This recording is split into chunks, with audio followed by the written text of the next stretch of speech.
अप्रैल 2026 का दिन अहमदाबाद के भव्य नरेंद्र मोदी स्टेडियम के लिए किसी उत्सव से कम नहीं था। इंडियन प्रीमियर लीग आईपीएल के 19वें सीजन का 25वां मुकाबला दो ऐसी टीमों के बीच था जिनकी किस्मत के सितारे इस समय बिल्कुल विपरीत दिशाओं में थे।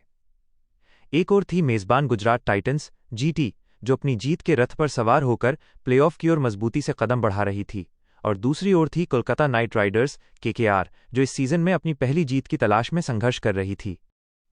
गुजरात टाइटंस निरंतरता और संतुलन का पर्याय। शुभमन गिल की कप्तानी में गुजरात टाइटंस ने 2026 के सीजन में अब तक बेमिसाल क्रिकेट खेला था। टीम के पास न केवल मैच जिताने वाले खिलाड़ी थे, बल्कि हर परिस्थिति के लिए एक योजना भी थी।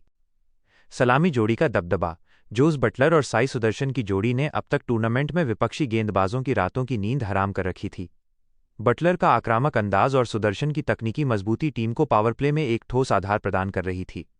मध्यक्रम की गहराई, राहुल तेवतिया और ग्लेन फिलिप्स जैसे फिनिशर्स की मौजूदगी ने इस टीम को और भी खतरनाक बना दिया था। किसी भी बड़े लक्ष्य का पीछा करना या पहले खेलते हुए स्कोर को 200 के पार ले जाना इनके लिए बाएं हाथ का खेल लग रहा था। घातक गेंदबाजी आक्रमण।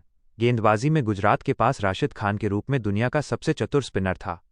वहीं कगिसो रबाडा और मोहम्मद सिराज की नई गेंद से स्विंग और गति किसी भी बल्लेबाजी क्रम को ध्वस्त करने के लिए काफी थी। कोलकाता नाइट राइडर्स वापसी की छटपटाहट। 2 बार की चैंपियन केकेआर के लिए 2026 का सीजन किसी बुरे सपने जैसा साबित हो रहा था। अंक तालिका में सबसे निचले पायदान पर खड़ी इस टीम के लिए आत्मविश्वास ही सबसे बड़ी चुनौती बन गया था। अनुभवी अजिंक्य रहाणे के कंधों पर टीम की कप्तानी का भार था, लेकिन बल्लेबाजों की फॉर्म और गेंदबाजों की दिशाहीनता ने उनकी राह मुश्किल कर दी थी। केकेआर की सबसे बड़ी समस्या पावर प्ले में विकेटों का गिरना और डेथ ओवर्स में अतिरिक्त रन लुटाना रही थी। प्रशंसक उम्मीद कर रहे थे कि अहमदाबाद की सपाट पिच पर टीम का बल्लेबाजी क्रम अंततः अपनी लय हासिल करेगा और जीत का खाता खोलेगा। पिच और परिस्थितियां। अहमदाबाद का नरेंद्र मोदी स्टेडियम अपनी विशालता और बल्लेबाजी के अनुकूल पिचों के लिए जाना जाता है। 17 अप्रैल की शाम पिच रिपोर्ट ने संकेत दिए थे कि 1. बल्लेबाजी स्वर्ग। शुरुआत में गेंद बल्ले पर अच्छी तरह आएगी, जिससे बड़े स्कोर की उम्मीद की जा सकती है। 2. तेज गेंदबाजों को मदद। नई गेंद के साथ रबाडा और सिराज जैसे गेंदबाजों को हल्की सीम और उछाल मिलने की संभावना थी। 3. ओस ड्यू का प्रभाव। मैच के दूसरे भाग में ओस एक निर्णायक भूमिका निभा सकती थी, जिससे टॉस जीतने वाली टीम के लिए पहले गेंदबाजी करना और बाद में लक्ष्य का पीछा करना एक तार्किक फैसला होता। मुकाबले का मुख्य आकर्षण। इस मैच का सबसे बड़ा बैटल राशिद खान बनाम केकेआर का मध्यक्रम था। क्या केकेआर के बल्लेबाज राशिद की गुगली को पढ़ पाएंगे, या फिर राशिद एक बार फिर अपनी फिरकी के जाल में कोलकाता को फंसा लेंगे? साथ ही शुभमन गिल के लिए ये मुकाबला भावनात्मक रूप से भी खास था, क्योंकि वे अपनी पूर्व टीम के खिलाफ नेतृत्व कर रहे थे। गिल की कप्तानी की परीक्षा तब होनी थी जब केकेआर के बल्लेबाज बिना किसी दबाव के, क्योंकि उनके पास खोने को कुछ नहीं था, आक्रामक रुख अपनाते। निष्कर्ष और उम्मीदें। कागजों पर गुजरात टाइटंस का पलड़ा भारी था।